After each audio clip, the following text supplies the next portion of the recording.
So without any further ado, let's dive right on into a brand new Q&A. Now, what's really cool about this is not only do you guys get a different perspective into the life of Taeler Hendrix, but I think it also opens up a dialogue between yourself and myself about different current issues and different perspectives that you may not have thought of, because we are all different individuals. And part of being a different individual is we are allowed to not all think the same. That's okay, right? And so here's what's really fun about this. It's a really cool way for me to be able to interact with my fans on a personal level, while also bringing you guys some really cool original content and answering your questions. So what you're going to want to do to get in on having your question featured, really awesome, you will get a double feature. So you're going to want to go on to my YouTube channel, which is on one of the side links here, youtube.com/@TaelerHendrix. You're going to hit the subscribe button, then you're going to scroll down my recent videos until you find the most recent QnA Wednesday video. Hit the thumbs up button and then comment below that video with your question for your chance to not only be featured on this podcast, Talks with Taeler Hendrix, which is live every Tuesday with the brand family, but you also get to be featured on my YouTube channel for QnA Wednesdays. You guys are holding down the fort and I have been enjoying it so much. So without further ado, let's get right down to this. Go on over to YouTube, subscribe, hit the thumbs up button, comment below on the QnA Wednesday video. Here we go. All right, my first question from YouTube was, how long roughly did it take for me to train for my finisher? And in case you don't know, my finisher is a modified tombstone pile driver. The answer is I didn't. Honestly, I don't remember exactly when it came to me. I don't really remember anymore, but it kind of just came naturally. And I remember one of the first people that I had tried it with, because I trusted this individual a lot from training, was Dylan Bostic, actually. And he seems to get a lot of hate, but I actually have no issues at all with Dylan Bostic. And he helped me figure out, oh, okay, well, you know what, you know, so forth and so on. And then that made me feel very confident. And we had like an interesting bond because we were in a storyline together for OVW. We were also both very young in the developmental system, and we both started at very young ages. I think he was like 14, which is the age I actually tried to get into wrestling. I thank my lucky stars that never happened at that age. And you know, I started at 17, so we had a lot of interesting background stories as far as that, and he was able to help me figure out the finer mechanics of how I wanted to do it, which suited my strengths, my body, and you know, the mechanics of how I approach my own matches. I'm very old school. I like to know the finish and then work my way backwards. You know, it's kind of like when you do a puzzle, for example, and there's Sally Sausage, when you do a puzzle and you have to, you take a look at what the actual picture is, and then you go, oh, okay, now I have to figure out how to build that, you know, or piece the pieces together, so to speak. That's kind of how I approached my tombstone pile driver, and I never hurt a single person with my tombstone pile driver. That's why I kind of giggle when people weren't comfortable taking it. It's like, but then I see you doing your own modified version of it several years later as a finisher. But it is what it is, you know. I loved it because my tombstone pile driver was all me. I would always, I was very respectful. I will have to say, I will, you know, pat myself on the back with that. I never forced my finisher on anyone. If someone was not comfortable taking it, I always respected that, because I was in certain situations where people did not respect my boundaries as far as, you know, certain wrestling moves and certain things that I did not like. Like, I had my jaw dislocated 2 or 3 times, twice from the same spinning back fist from the same person. They shot it on me a second time after I said I will never take it again, because the first time they gave it to me, they dislocated my jaw. So, you know, I always tried to be very respectful of things like that. But I would always say, hey, we don't have to do it, but at least let me like take you through it, so then you can make sure that you're not comfortable. And what was really cool is the way I would do my tombstone pile driver is I can actually drape somebody over in a bridge position and stand them back up. So that way they can at least feel my finisher, and then you know, make an informed decision on whether or not they truly are uncomfortable with it. That's what I did for Sumi Sakai. That's what I did for so many people. And as you guys have seen, Sumi took my finisher. She was like, oh wow, this is so easy. And the reason why I loved it is because it was all me. It was all my momentum. I never had anybody cartwheel up into it. I am deadlifting those girls from the position that they're in flipping them upside down with my own strength and how my own body's, you know, genetically, my own genetic makeup and my strengths and so forth. And then if they're not at a height that I want them to be, I will hoist them up myself. You see me do that with Barbie Hayden. You see me do that with Mandy. If they're not in a position where I feel comfortable to give them my finisher, I will literally go before I do the bump. And I have not ever heard a single person. Their hair always makes it look dangerous, but it's not, because their head is always so far up there. Yeah, it's awesome. Best, I don't want to say best finisher, but screw it. It's the best. So yeah, I guess long story made long, that would be what I would have to say about my tombstone. And I absolutely love it. I think it looks great. I think it's cool. I think when people looked at me, it was not something that they expected. And I think it actually worked out logically as well, because I am an old school type of wrestler, so I believe in working, you know, a body part to meet an ultimate end for the match, right? And I am a mixed martial artist. You know, I have you know, certain accolades in Taekwondo, and I'm all legs. I'm 5'7" of legs. I have no torso.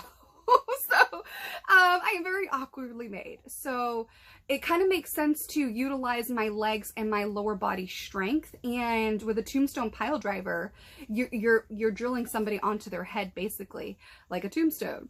And so it kind of made sense, because a lot of my kicks are all to the mush, you know, to the face, to the head, to the neck area. My modified Buddha lock, which I switched up for my own purposes, again, works the neck and the head, especially when I kick them backwards over my head to kick them in the head from that position. So, you know, dropping them on their head in a tombstone, it just made a lot of sense. I felt like there was a whole continuity with my skill set. Another person asked me if I had some more advice for men. I love that you guys are asking me this, especially since I am not a man, but I do understand that I have a predominantly male audience. And I think that it's really, really cool for me personally that you guys actually want my feedback on this. And especially considering with how much people have tried to convince you that I'm like a man hater, and which is so bizarre since most of my fans are men. Like, I don't understand what goes through people's minds. And I think the advice that I actually have for men actually helps women as well, because I think it gives them a different perspective coming from a woman talking about men. Because I think men don't get a very fair shake in modern society. And I think sometimes women don't want to hear it from men, so they might actually be willing to hear it if it's spoken in a different way and coming from a woman. I see this a lot in podcasts that I watch where men and women are discussing, you know, modern nuances and so forth, and you just see a huge disconnect between what men are trying to say versus how the women are receiving it, and vice versa. And I think so much, I keep doing that, I think so much could be avoided if we understand that, yeah, communication is key.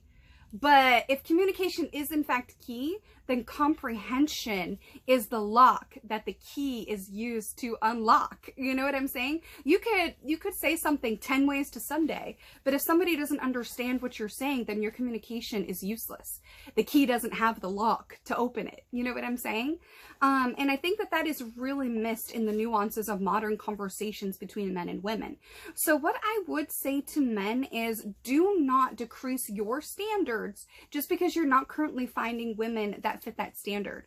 Okay, and ladies, don't be mad if you don't fit a certain man's standards that you want. Instead of being mad at that man for having standards, ask yourself, what is it about you that doesn't meet those standards? And are those standards that you want to meet? And if not, move on. And fellas, be honest though about your standards, okay? If you are a 3 and you're not a high value man and you're expecting a smoke show 10, that's probably a conversation you need to have with yourself, right? Get up, go to the gym, work on yourself, work on your confidence, work on your finances, and build those around your qualifications and your boundaries and your standards for who you want in a partner. I think that that's very important. And I also think that understanding how to talk to the opposite sex is also extremely important. Like I said, communication may be key, but comprehension is the lock that the communication is supposed to unlock. If you're having an in-depth conversation in a way that is not going to be received well by the other party in the conversation, then it's a waste of time. I also think that you need to find ways to build yourself up with positive role models and understand that the way this world is now, and this goes for women as well, but we're talking specifically about men right now, but it does also apply to women. Nobody is coming to save you. Not your mama, not your best friend, not your government, nobody. Nobody is coming to save men. And it's really, really sad because, you know, this world was built by men. Okay, the very cell phone that I am recording this video on, the headphones I'm using, men built it. Men invented the heels I'm wearing right now. Okay, the world was built by men and we are doing such a disservice to men. So I think men need to come together to be more positive role models for each other and a better support system for each other. And that's something that I would say to men is look at where you are in life and ask yourself if you're happy with what you see and how you feel. And if not, what are you going to do about it? Okay? Build yourself first. Okay? Build yourself because you have so much more time than women do. Women have such a smaller time frame that feminism lies to them about. Men have so much more time. So focus on building yourself and then finding somebody whose goals and vision for their life aligns with yours so that you can be on the same team. If you're a sports person, then this analogy will really work for you as a man. You know, watching the NFL, that certain franchises have a reputation for excellence in how they run their team. The culture of the team. That does not mean skin color. It means the behaviors that are accepted and not accepted by the team. Okay, like for example, the way the Patriots operate is very, very different from how Cincinnati operates, for example. Okay, there's a very huge difference between the Cowboys right now and the Titans. Okay, it's all about the culture of the team, which also goes back to your support system. Find people whose lives actually look and are like what you want and reverse engineer that so then you can position yourself for the best possible position of success, whatever that looks like for you, success-wise, health-wise, and happiness. Get off your butt, get to the gym, work on your skill set so you are in an industry that will not be overthrown by AI, and start building a wealth of not just money, but also knowledge, empowerment, and knowing what you want out of the significant other. And also, do not be choosing a woman just solely based off of her looks, because her looks are not what you're solely coming home to, and her looks are not what's going to be raising your children. Her personality is going to be what you're coming home to, and her ideals and her values and her attitude and her health and her mental health are what are going to be raising your kids. So the decision you make on who you choose to have sort of relations with is ultimately going to affect whether your home is a place of solace and peace and solidarity and a sense of home, or it's going to be a combat zone.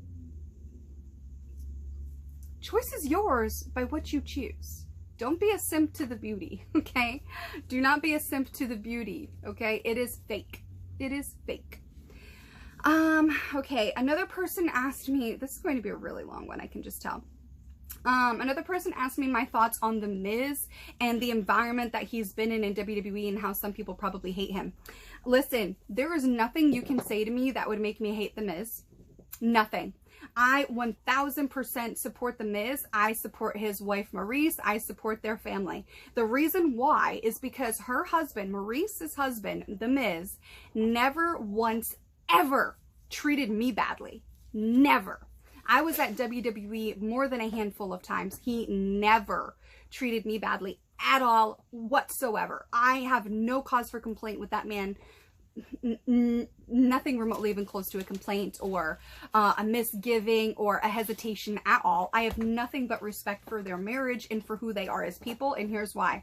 When he found out that I was from AEW, he took care of me. He made sure people weren't messing with me in the back. He made sure I felt comfortable. He made sure I was respected. He made sure that I had, you know, whatever he thought I might need to be able to present myself to higher ups as somebody that would be worthy of getting, you know, a tryout or whatever.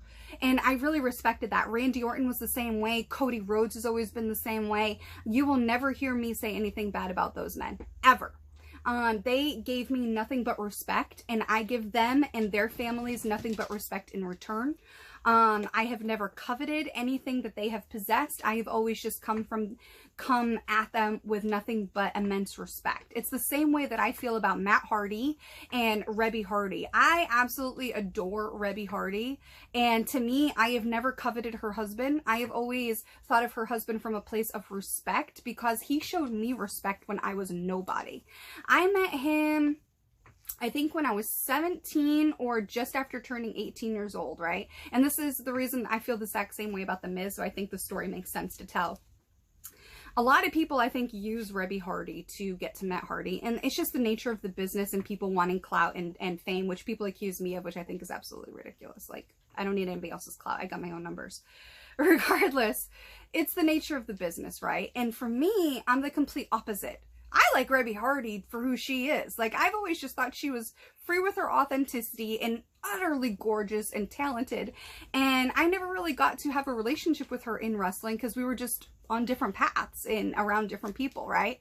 But I had no idea a lot of the struggles she was going through, and she probably had no idea a lot of the struggles I was going through. So getting to see her be herself on her social media has been such a cool experience for me, because I'm like, holy crap, I always knew this was there, but I never knew to the extent, right?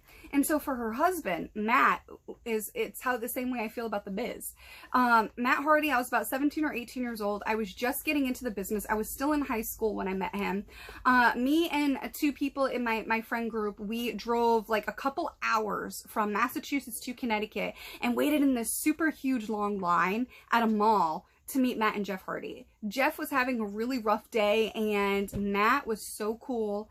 Matt, you know, signed all my stuff. He, you know, saw that, you know, I didn't have like a really great experience, and then he turned around and told me how much he liked my hair. He thought it was really, really cool that I was getting into wrestling. He wished me nothing but the best of luck and had this really, really cool conversation with me. And I remember thinking, oh my gosh, I'm nobody, and he has this giant long line, and he took the time to correct a situation where he was like, oh wow, you know, they're having like not a great experience after they waited all this time in line to meet my brother and I, you know, let's turn this around for them. And he was like so respectful and nice and personable and human.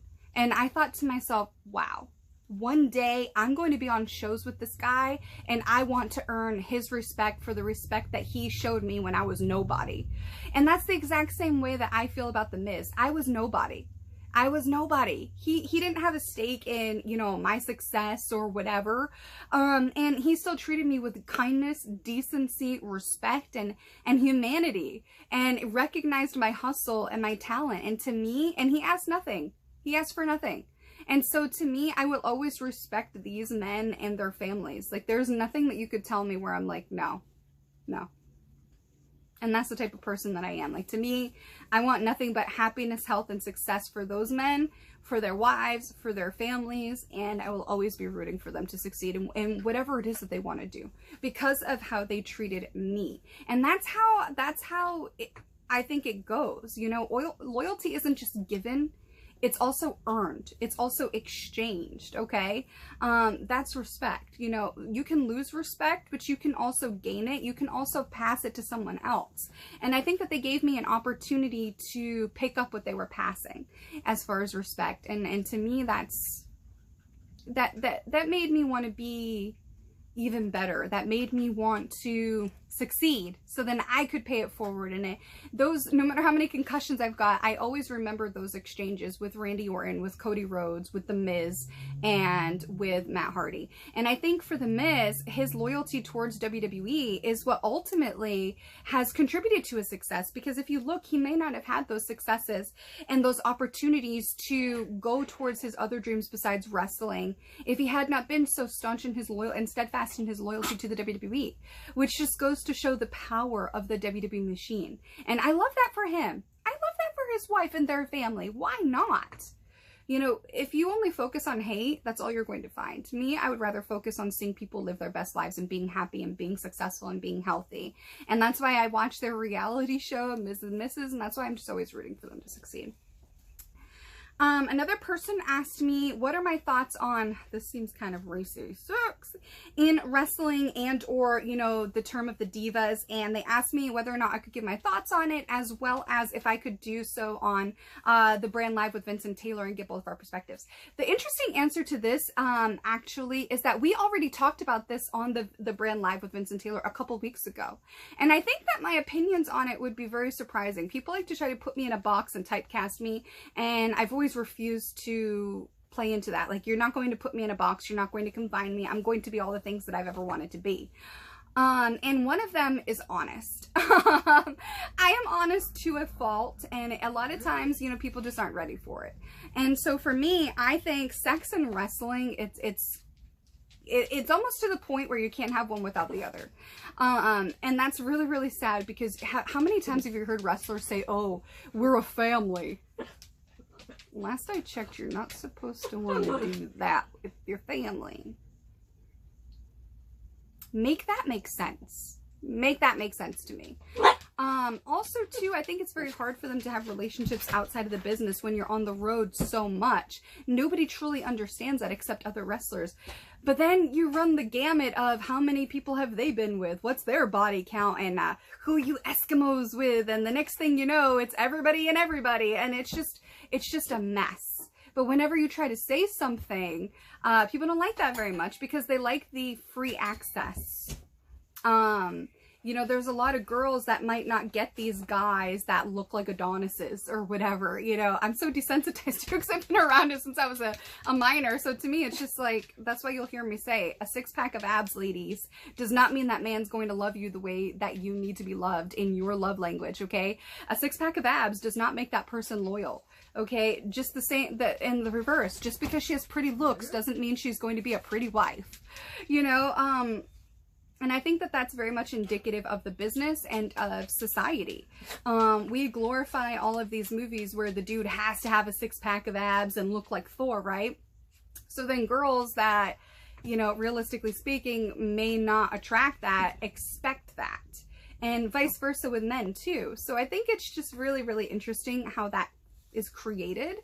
And also too, I think this whole sex and wrestling can also be a multifaceted question, because you can be talking about the gender roles in wrestling, or the sex appeal in wrestling for women and so forth, and which I think is relatable to the divas, which is how Vince and I actually got on this topic a couple episodes ago, was Michelle McCool talking about how her and Tori Wilson really pushed for the divas division and the divas title and all this other stuff. I don't understand the negative connotation that comes with the divas division. I do not understand it. I don't agree with it. I don't subscribe to it. I don't get it. What I would say is feminists are the first to attack other women, which means it's a lie. Real true feminism was just about women having options, meaning if they wanted to go to college, they could. If they wanted to work outside of the home, they could. They would have the right to not be beaten up and hospitalized by husbands, which used to be legal until a few generations ago, believe it or not. You know, like all of the, just equal access to opportunity. Equality of opportunity, meaning if they wanted to grow up and become engineers, they could. If they wanted to grow up and become stay-at-home wives and mothers, they could. That's what real feminism was originally supposed to be about: the right to vote, the right to education, the right to safety, the right to financial opportunity, education, so forth. It was just about equality of opportunities, okay? And I think like modern, postmodernist feminism has just tainted all of it. And what's so funny about that is these women that say support all women and believe all women, they're the first to bring other women down who don't align with what they want. There is nothing wrong with being a traditional wife. Nothing. It's beautiful. There is nothing wrong with wanting to be a mother. That's amazing. What a gift. That's beautiful. You know, getting an education. Hey, especially if, you know, you've got the money to do that in today's society. Awesome. If you want to be a doctor, great. If you want to be an engineer, awesome. If you want to be a CEO, great. If you want to be a stay-at-home mom, awesome. It's supposed to be about choice, but you see this in wrestling as well as in modern society. They're the first to turn on other women, and you see this in wrestling as well as modern society. You know, there's, you know, hardcore staunch feminists in wrestling that hate being called female athletes, even though that's what they are. They hate the term women's wrestling, but you're a woman and you're in wrestling. Make that make sense. And then if you try to be sexy, but still also know how to wrestle like I did, they come at you in swarms. You know, it just does not make it make sense, okay? Men, I think I made this point similarly, but more eloquently because I'm running out of time here. I think I did this more eloquently on the Brand Live with Vince and Taeler. So if you guys want, in the description of this video, I will actually put a link to that episode for you guys to go ahead and check it out. I'll try to put a time marker as well, possibly. No promises. But I put it a lot more eloquently. But basically, my point is, men want to see beautiful women who can actually wrestle, okay? But they want a certain sex appeal, which i.e. sex and wrestling, okay? And I don't think there's anything wrong with that. I think that that's natural masculinity, okay? It's biology. And I don't think there's anything wrong with being an attractive woman who can also back up her talent in the ring. I don't see anything wrong with that. And I think that's what Al Snow was trying to teach us in developmental when he was saying stop wrestling like men with, okay? But we didn't get it. And then I finally got it a couple years later, but I never stopped to ask those girls if they ended up figuring it out like I did. I never bothered to ask because the answer didn't really matter. And the other point I believe I made on the Brand Live was that if you took, even right now, today, if I put a diva from the Divas era up against one of the modern day girls that has like a girl next door tomboy sort of look, 9 times out of 10, if you guys aren't lying, you're going to get in line for the WWE Diva. Okay? Like, that's just honesty. Okay? Not as many people want to tune into the girl next door. They want to see what they think is unattainable and then try to imagine obtaining the unattainable. Basically. Okay? And to me, that's just, you know, goes along with this question of divas, feminism in wrestling, women in wrestling, and sex in wrestling. It's easier for a woman to be a female wrestler in a male-dominated pro wrestling industry. Okay, I've said this before and I'll say it again. Imagine you are in a Jeep, okay, on a safari, and you're going down the dusty road, okay, like the hundreds of thousands of tourists have done before you, and you see a whole line of giraffes on the side of the road, right? Or, I'm sorry, I got distracted. You see this huge line of elephants on the side of the road, right? And then there's one giraffe. And then you're like, you're going to notice the one giraffe in a huge line of elephants. And you're going to be like, what is the giraffe doing there? Huh. The point is, you noticed the giraffe. And I bet you probably couldn't name 10 differences between all of the different elephants that were in line, okay? There's probably 50 elephants, right? And one giraffe. You noticed that one giraffe, but you couldn't tell me 10 individual differences of the 50 plus elephants that were in that line, okay? Again, I made these points so much more in depth and detail and thought out eloquence on that episode. I will try my best to make sure I put that in. Okay. Moving on, because that is such a multifaceted, multi-layered question. What type of films would I want to do for WWE Studios? I think stuff that's actually going to increase the value of WWE Studios, as well as the value of my superstars, mixing them in with pop culture and Hollywood to get the biggest rub. That's how you get new viewers in and so forth, as heading into the most popular niche markets. That's why Total Divas did so well, because reality TV is still really prevalent in today's society. It's an escape from other people's reality, even though it's like the furthest thing from reality TV. And so I would do certain horror films, I would do action-packed films, and I would maybe also do docu-series type stuff.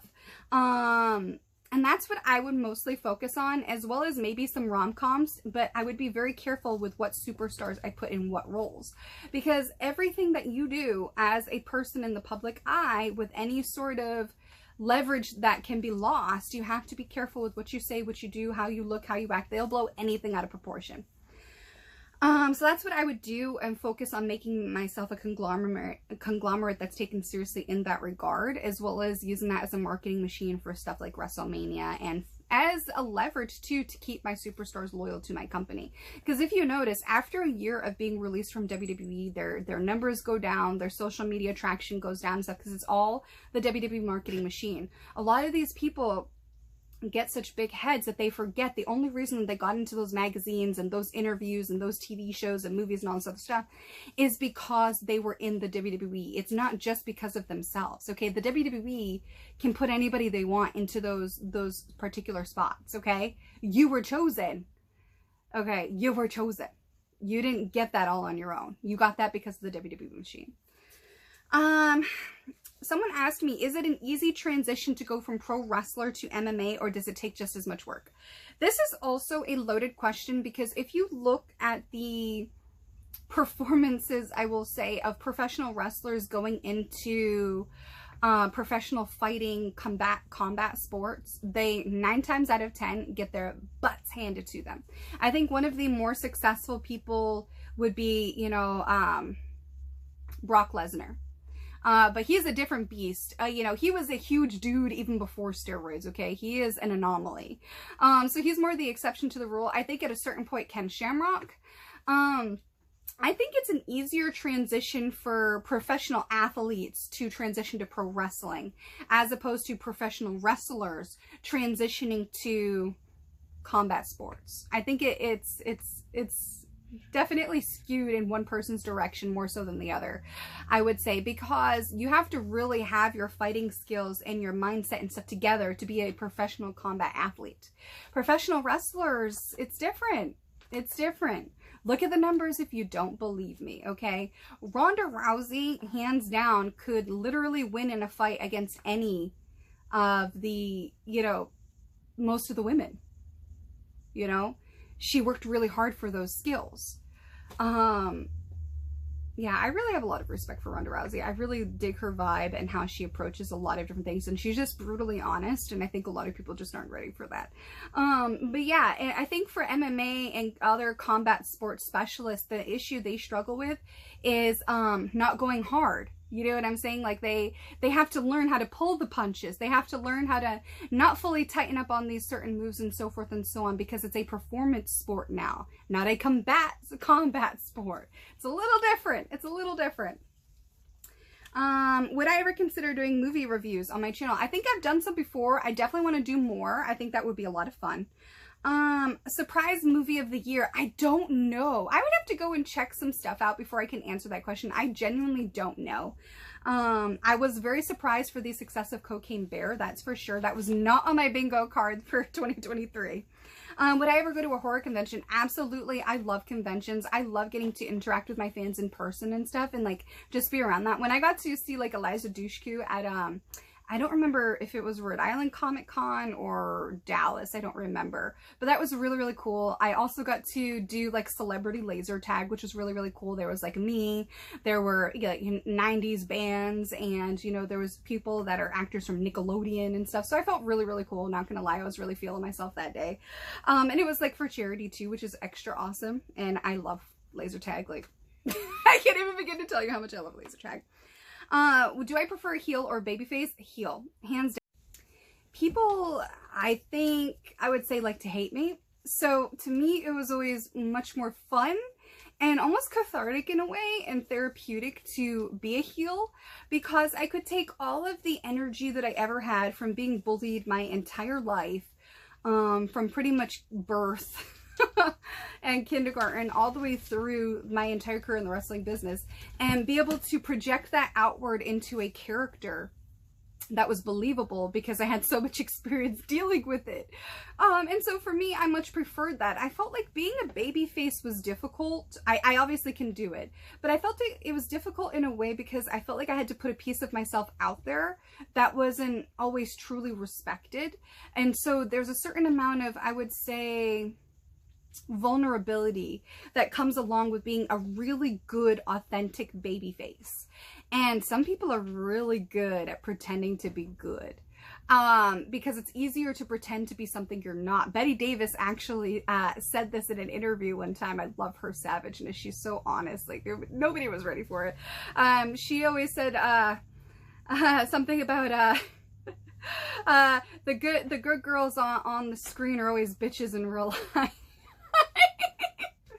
And that's why she said that's why Joan Crawford always plays ladies. That's basically what she said. And it was awesome. It was savage, it was honest, it was truthful, and I have found this to be true. It's very, very interesting because it's always easier to play something that you're not, because there is that certain amount of vulnerability that you're trusting to other people when you're putting a part of your own soul, a part of yourself into the gimmick, right? I remember at OVW, me being a babyface with Dylan Bostic, we were supposed to be like the Ken and Barbie of OVW. That's what they wanted for us at that time. And we even had like Ken and Barbie shirts and everything. Like it was very, we went all in on it, and just the crowd was not having it. They were booing me like it was nobody's business. And so Al Snow decides, well, we're turning her heel. And I remember Danny Davis, who owned OVW at the time, was like, what are you doing? She's so sweet. She can't be a heel. And lo and behold, I was like the biggest heel of the division at that point. Like like the things that crowd would say about me, oh my gosh. My mother got so upset when she came to visit at OVW. Hearing the stuff that they would say about her daughter, it was hilarious. I was just like, Mom, it's okay. And she's like, no, it's not okay. And I'm like, it's a work, Mom. It's okay. I'm fine with it. It's fine. Like, I know it's not real. It's not reality. It's not who I really am. It's okay. But it was just really, really funny. So definitely heel. I really think that I'm able to, how would I put this? I guess in the words of Mama Cass, I learned to take it and use it to make it. It's not so bad to be different.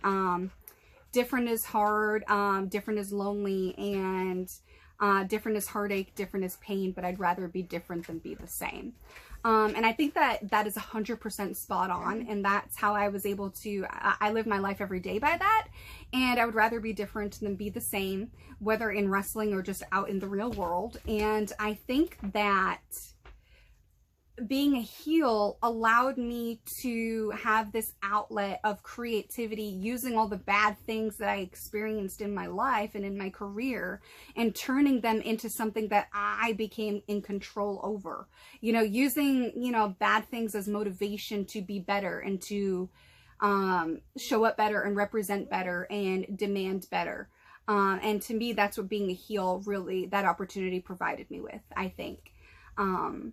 It gave me that creative outlet that I was previously missing, and a bullying experience at a Comic-Con actually was the precursor to the Taeler Hendrix that you guys know. It's that moment of me being bullied in front of my mother actually created this inspiration inside of me that day, where I completely revamped everything that had ever previously been about Taeler Hendrix. And that's when you started to see this new gear come out, this new type of gimmick, this new look from me that it had never been before. And that all came out of a really bad, negative, embarrassing experience that happened in front of Mama Hendrix. Like, to this day, she and I both still remember that experience. Was that me on WOW, aka Women of Wrestling? No, it wasn't. I had a bunch of people ask me though, so thank you. I'm so grateful and humble that you guys still think of me. That's awesome. I love it. Thank you. But it was not. I am rooting for whoever that was though. Let me see. Okay, I think that is pretty much most of the questions we have for today. There's only one left, and so we're just going to get right through that, and then we're going to take a break and head into our next section. All right, so the last question is, why did I stop having guest speakers on my podcast? Okay.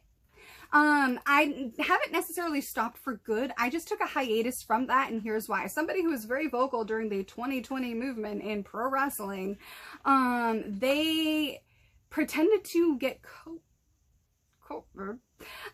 to get out of doing my podcast. I would have been their first appearance on any sort of interview or podcast or whatever, and they told me that up front, and then lo and behold, they ended up pretending to get COVID, to get out of it, and and that really just put for lack of better phrasing, a bad taste in my mouth, because I felt that was very disrespectful and very disingenuous, and it's really further indicative of when I say nobody's coming to save you, not your mama, not anybody, not your best friends, and all this other stuff.